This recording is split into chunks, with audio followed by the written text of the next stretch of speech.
Yeah, thanks, Chris. That was great. So yeah, I will just open it up to the floor. So if you can raise your hand in whichever way you think is best, and yeah. Well, and otherwise, I could also. Yeah, I saw that Sonia had a question, and then it disappeared. But go ahead if you do in fact have a question. Should be back again, but I'm seeing it, I hope. Anyway, yeah, thank you very much. I like very much the idea that there are different types of respondents out there, and to figure out how to identify them.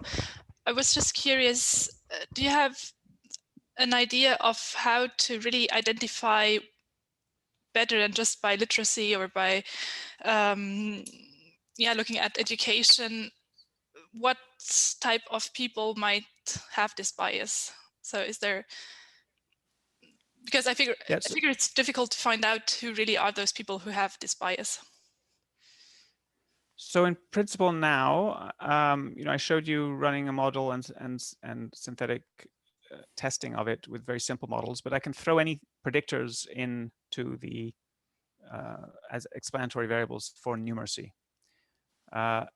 And so I have put education, income, and quadratic in age were my first tests. So education, income are both significant predictors. My interpretation of the income is really just, that's proxy for the same kind of explanation I gave you.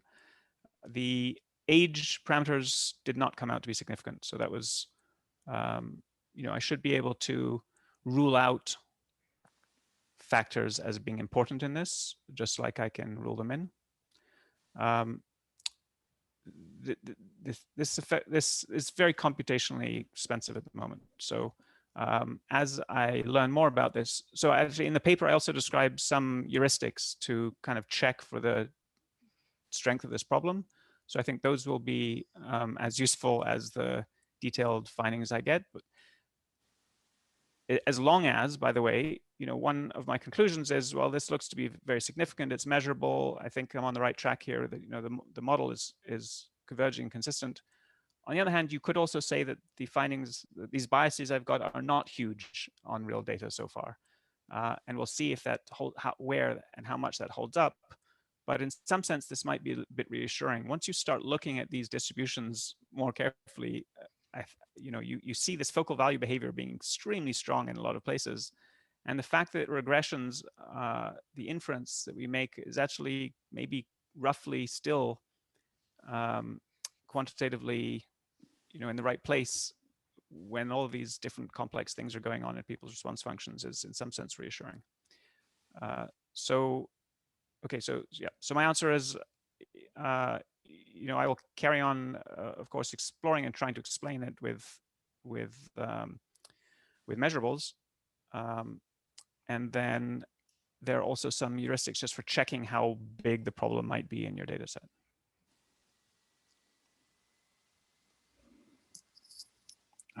Further questions? So then I will just go ahead. And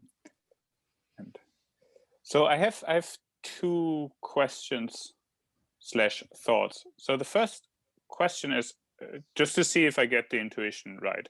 So what you do is you essentially, you first estimate membership to a group, and then you estimate the set of thresholds for that group, right? But if that's correct, then what you're doing really is just estimating like group-specific thresholds. And I always thought that this is just a standard problem, that we can't separate variation in explanatory variables, whether that moves the thresholds or whether it moves the latent satisfaction. So where am I going wrong in my intuitive understanding of your method?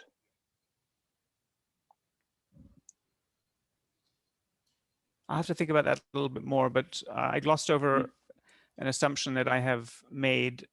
I'm not sure I've actually relaxed this on the current version of the model, which is Bayesian, which actually converges. And that assumption is I actually don't estimate the thresholds independently. So I constrain the thresholds for the 3-point respondents to be just average, averages of the threshold for between 2 and 3 and between 7 and 8 from the 11-point respondent. So I kind of like doing that as as an identifying assumption, but when I relax that, I find that I reproduce something quite similar. In other words, this is not an older version of the model, but the thresholds I get for the low types do fit in the right place when I compare them with thresholds for the high types. So, there's a lot of structure in ordered logit or some other ordinal estimate, which is already very strong and tells me how those thresholds should relate to the predictors. And so this is all within the strong constraints of that, right? I'm making a lot of uniformity assumptions about how my predictor variables affect the thresholds across the range. So, but yeah, in addition, I am making at the moment this assumption in which the thresholds are for the 3-point respondents are given by those estimated for the whole group. I shouldn't say that, yeah, this is all estimated together, right? So it's not a 2-stage estimate, and so the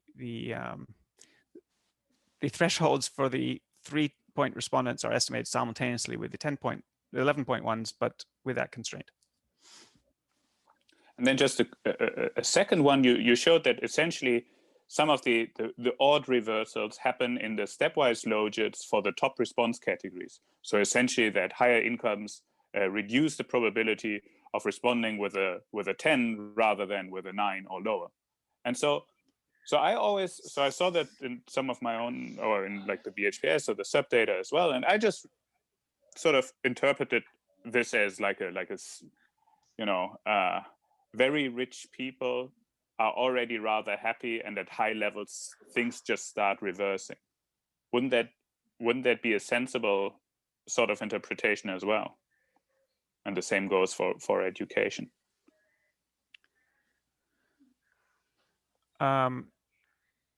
Yes, so the reversals are there for education as well. Would that be a sensible interpretation? I mean, I think if you look at these distributions, you can't honestly think that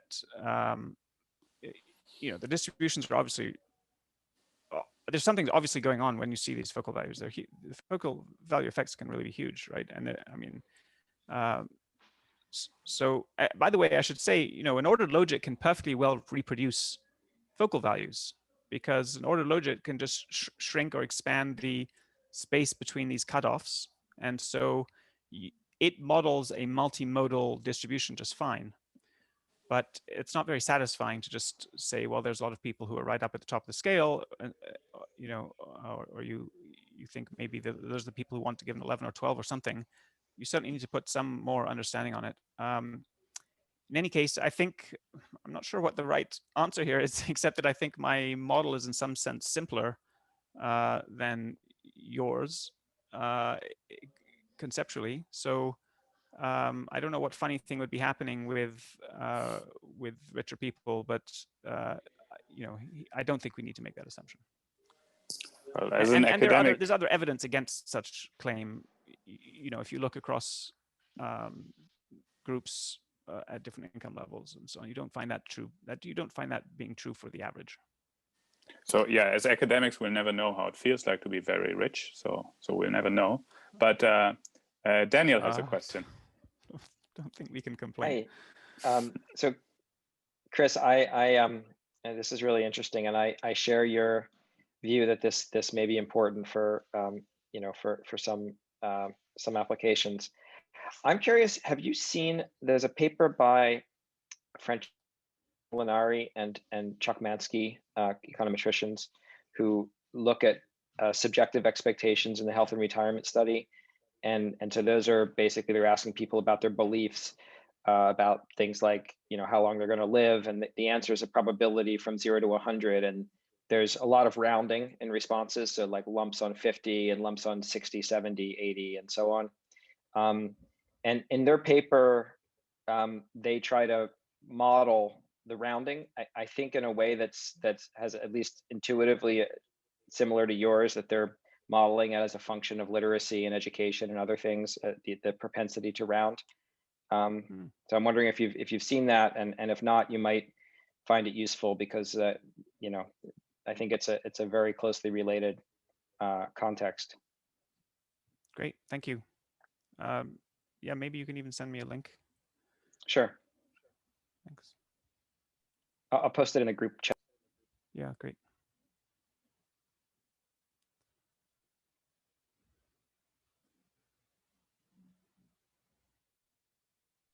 Any further questions? So I'm just scrolling up and down the participants, but I don't see questions right now.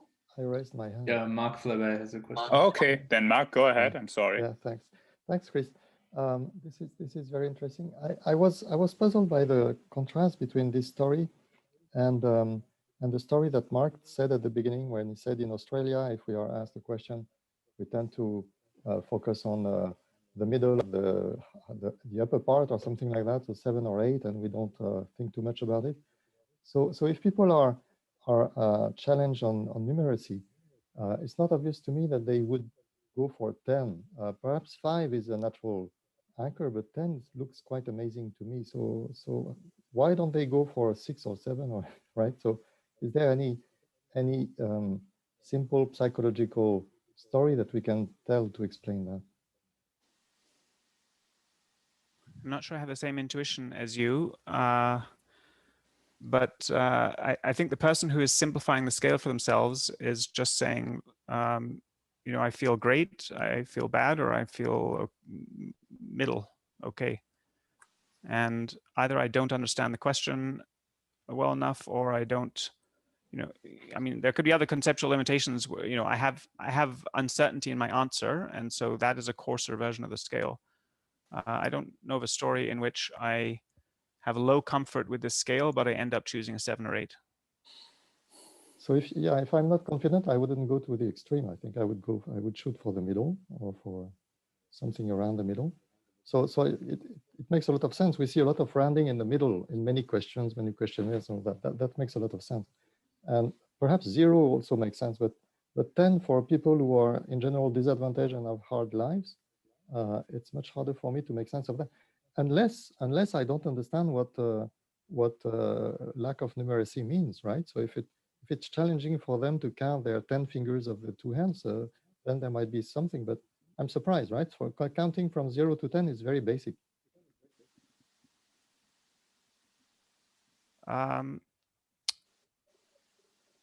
So, you know, I guess I'm an empiricist here, right? So the fact is I can explain focal value behavior pretty well with education.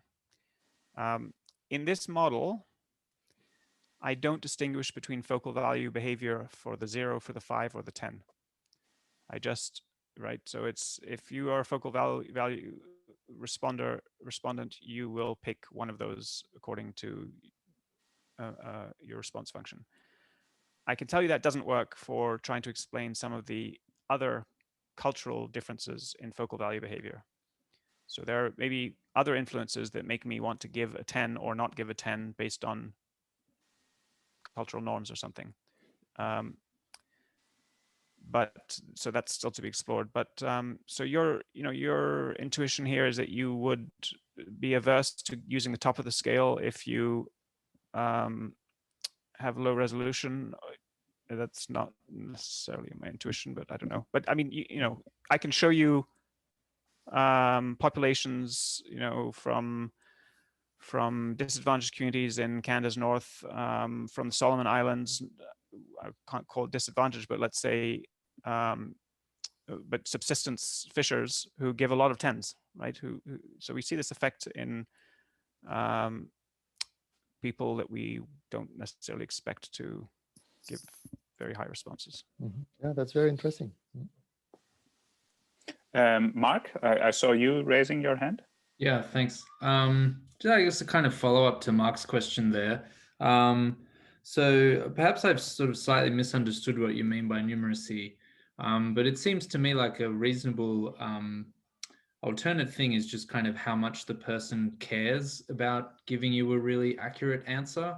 And this might correlate with income and education in the sense that like people who are more educated and have higher incomes sort of dwell on data a bit more or something like that, and think it's important to give kind of accurate and precise estimates, whereas someone who just cares a little bit less is kind of like, well, 1, 5, 10, like they'll get the gist of it. And I could see how that would produce the same results. And then I wonder whether, as you explore some of these heuristics and things further and try to unpack what determines these focal biases, because I'm quite compelled by your observation of focal biases, and I think that's really important. But as you try to figure out where that comes from, I wonder if there's any way that you can explore just kind of care factor as a reason that underpins whether people have that bias. Interesting. I could at least stop using the term numeracy in the meantime, because that is maybe not necessary if I just consider these things as proxies for the moment. Yeah, it is the case that education is by far the strongest predictor here. So I'm not sure exactly how that what the story, but it would be a story here for relating education to caring. I don't actually understand that story at all, but I should be maybe a bit more agnostic as to what education is proxying for, I suppose. Well, I think certainly university educated people are going to be more familiar with data and more familiar with data uses, and think that the scale between 5, 6, 7, 8, 9, 10 is important to a data analyst, more important than 5s and 10s. Okay, but that's numeracy. I mean, caring, I thought was, I don't care about the survey as much or something. Oh no, but what I mean is like they self-expression. I see. Yeah, it's not numeracy. I guess, yeah, numeracy maybe is where I'm confused. Like, it's not numeracy in that I'm a fool and I don't understand, as Mark said, how to count to 10 on my fingers. It's more that my education means that I really take the extra time to think about giving you a very precise answer, because I know how important it is to you, the researcher, to have a kind of precise answer. Okay, I'll look up the meaning of numeracy, but maybe just find something else. I don't mean it as particularly pejorative. Just comfort with quantitative data and thinking it was my guess at what's going on. Any further points people would like to raise? If I have, if not, I mean, please go ahead if there is something, but I want to make a couple of comments. I once, so this relates to the previous paper. I once got subjective response data on a 100-point scale, and got this. So people are still doing this focal value response, but they're missing. This is maybe a hand-eye coordination thing, right? So they're aiming for the middle, but it's a mouse response, and so they're not making an effort to click right on 5 necessarily, but what they mean is 5. Whereas with 10 and 0, I suppose you could just drag to the end and you can express yourself right at that limit. Because the next round we're going to talk about sort of future research, something that I've been wanting to do for a long time is to innovate a little bit on the design of these things. And one thing, so by the way, this also relates to this relates to the previous paper. Is where was I? This thing. It would be interesting to see the distributions of scores on the calibration questions, as well as modeling the mean and stretch. Because I can imagine there could be some constrained use of the scale due to focal values around if people are giving middling values or something similar to this. Anyway, here's what I think scales should do. Number one, they should not prompt you initially for a default. So when I come to, if it's an online scale like this, I don't want a slider to be visible until my mouse appears. So as soon as my mouse crosses this bar, then the slider appears where my mouse appears. So I'm not suggesting a middle value or a 0 value as a starting point. And then secondly, I'd like the person to be able to express their own level of precision, which means that when I first arrive at this slider, I think that the if I'm near the middle or near the ends, the slider should jump to those points. But if I hover my mouse for more than half a second or something between those points, then more detailed tick bars come up. And I can now move I can pick for more detail. And indeed, I should be able to keep going. If I feel I'm between 7 and 8, I should be able to hover between 7 and 8, and all of a sudden 100-point ticks come up. So something like this, in which people can, without too much burden, express their precision as well as expressing their answer, seems like a natural extension. So I just thought I'd throw that out there for anyone who's wanting to experiment with these. Cool. What I would suggest then to do is, so first of all, thank you so much, Chris. There's lots in there. And I would now suggest to take a 10-minute break. And then we have quick presentations from Mark, from Eileen, and from Alberto, talking about some things that they or we are thinking about doing to tackle these issues. So yeah, 10-minute break, let's say, or return at 35. And thank you so much again, Chris. Hey, okay, never mind, it's gone. Hello. Hey, okay, hey, Chris. So just quick question on like this, like hovering over, like a point, giving you more precision. So are you suggesting with something like that, you would just like stratify whatever, analysis came from that, like by, like the level of precision generated? So you'd have like, I mean, I assume to fix quantity of levels. Absolutely no idea how to analyze. Okay. It'd be a Okay. disaster to Okay. analyze. Well, I mean, that's just what, yeah. So is the data I'm dealing with, right? These 11-point scale are in principle a disaster to analyze. Because Yeah. if you wanted to, there's obviously other reporting problem functions. We're talking about various of them, but this one I find is very prominent. And if I want to treat it properly, it's a lot of work. Yeah, I mean, I guess. Anyway, but it's a great question. So yeah. what would we do Okay. if people had expressed their precision? Yeah, I mean, the first thing that came to mind was just, yeah, you're just like, okay, well, we have all the people who like give, the 3-point scale, and then we just like analyze them separately. And then you just analyze each level of precision separately. That just was the first thing that came to mind. But I mean, obviously then like, well, yeah, you may just be like missing, some things, and then you're, there's question of comparability between these like 3 types, or however many like levels of precision you give ended up being fleshed out. Right. I mean, the comparability comes from compensating differentials, not from raw coefficients.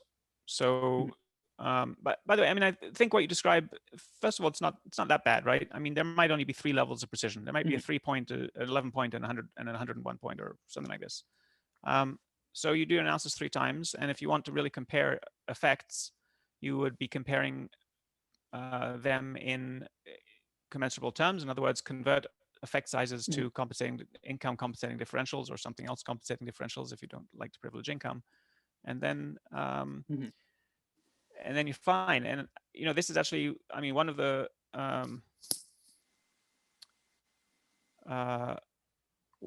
ways to deal with the focal value problem crudely is to condense everyone's measure to 3-point and then estimate on that. What in principle, I mean, what's kind of cool about the scale, in principle, we should be able to estimate our coefficients on any subset of the data, right?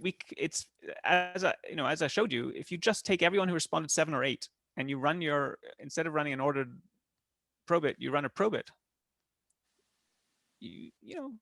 According to most of the assumptions that we're making most of the time, you should get exactly the same effects. So one thing that is a related issue, or is maybe an inverse of what you're saying, is something I find myself thinking that, you know, life satisfaction and happiness and all these things aren't in fact, you know, existing on a continuous scale within our own brains. I mean, I'm certainly a discrete guy who has maybe at most 10 different levels of feelings internally, and so I report them on a 10-level scale. So that's good for me, but I find it quite imaginable that there's not many more than say 10 discrete feelings levels. Anecdotally, I've spoken to people who find even 10 levels confusing. Right. If you offer them more than 3, they think, "What do you mean more than 3?" But there'd be something interesting if you know, on kind of just perceivable increments, if it were somehow the case that some people had more levels than others. We think these levels are supposed to be the same sort of underlying change. Well, it's not. I mean, this is the communication, not the internal stuff is hormonal and neurological, and those are obviously continuous, bounded and continuous in both the hormonal and the neurological case. But the communication, I mean, you know, so if somebody, you know, somebody who says that they can't imagine reporting this in more than 3, then that's what I'm trying to model. And the question is, who are those people, or what does that feel like? What's going on? Well, the underlying substrates might vary continuously, but the qualia that are being produced at the end might vary in a discrete fashion, no? I think, or might be reported that, internally on a discrete scale, right? So my own happiness is kind of an internal model that my brain tells its other brain states. Yeah, but that seems to imply something like dualism about consciousness. I mean, if subjective states just are kind of instantiated by the objective facts, then they're going to vary well. So it seems like the person who thinks there's only a few categories, it's a question of sort of sensitivity with one's own introspection. Yeah, and I think that sensitivity is bounded, and it seems like the same thing that Chris is saying, but just in a different interpretation. But the sensitivity, right, the perceptual sensitivity seems like it.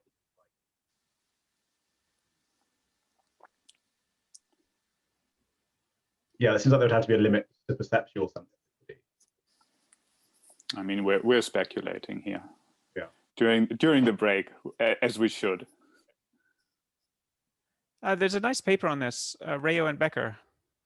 I think. Well, I'm not sure I fully understand what you're speculating about, but there's a paper by Rayo and Becker that assumes only a finite precision or sensitivity and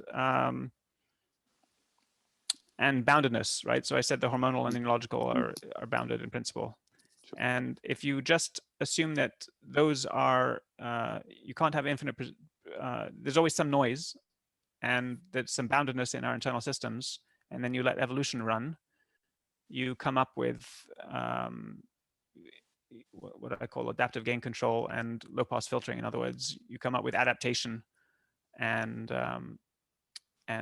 scale adjustment. What's adaptation. And, I seem to recall that, but it's an evolutionary game theory model. Rayo and Becker. Yeah, it's a good paper. I think that's I enjoyed that one. Yeah. Evolutionary efficiency and happiness. Zotero tells me. And there's a paper by Perez Truglia, which is building on the same idea a few years later. Yeah, I think Andrew Oswald also is. Or is he on that same paper? I think he's got one. He's got a different one.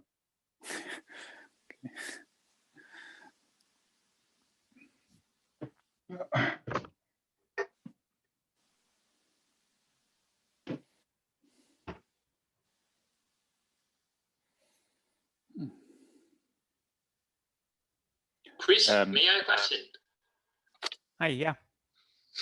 Is that Alberto? So the conversation was going on during the break. I was wondering if you had data on response time, because I guess it's I mean in experimental literature it's a pretty standard control for attention, and I suspect it would correlate. I saw you had this bar with this. So I guess it's an experimental task that you ask, and it's pretty easy to. We do have millisecond collect. response time on that. Yeah. Did you collect the data? Yes. So on that bar, yes, on that bar that I showed you, and which is from this, and I showed you the funny distribution. We do have exact response times. Yes. Because I did a totally different experiment, but there was a slider, and it's pretty amazing to see that people who basically don't move the slider, I mean, they respond in 0.50 seconds. They are not caring about it. Or maybe sometimes they make a mistake. They make a mistake, which also this happens. If you have to click OK, they click OK, and they didn't really realize. At this point, I should probably give a plug to the Wellbeing Research Center seminar series, where I believe Nick Netzer will talk about response times and identification for happiness data. Ah. Yeah. Wow. Good knowledge of the program. So he has he's got a very pessimistic outlook about it, and his view is that, you know, this only helps for 2-point scales. But yeah, it's a fun paper. It's a lot of math, and at the end it pops out, and the essential reason for it is that imagine that you are in one of the categories in between, then you don't know whether people are on the far right or on the far left of that response option. Okay. Yeah, I don't know. I mean, the intuitive appeal I see in recording the time is you can treat outlier in a non-arbitrary way. But I mean, yeah, if you start modeling. Yeah, I mean, that's also an option to just, you know, consider people who took at least 10 seconds and didn't take more than 2 minutes. Those are the people that have a sensible view about their life. I don't know what's the average response time, but I think it's incredibly low. To remember, I think Nick said it once. Life satisfaction, I think it's like 7 seconds. So we measured it recently. Where does it come? Where is it recorded, the response time? I can't remember. This is like from research years ago. Yeah, but I did an experiment. But I don't know from where. Right. I've done an experiment with about 1,000 respondents, Australians, and the average response time was 11 seconds for a life satisfaction scale. And for a retrospective, like think back to 10 years ago and then tell me, it was 25 seconds. Wait, sorry, what's your interpretation? Do you mean it's getting faster over cohorts? No. So my experiment was kind of looking at discrepancies between how people plot their life satisfaction over time and how people report it today on a scale and how they remember it on a scale. The recall took longer. Yeah, the recall took longer, but the question is worded in a way that I would want them to take longer. So it says like, you know, really meditate on what you were like back then. Like think about the things that were on your mind, blah, blah, blah. And then after that tell me back 4 seconds. 14 seconds. I see. Yeah, 13. So 11 to 24. Yeah. All right. So it's 16:36. I hope I'm getting these times right. Well, Germany, it's 17:36.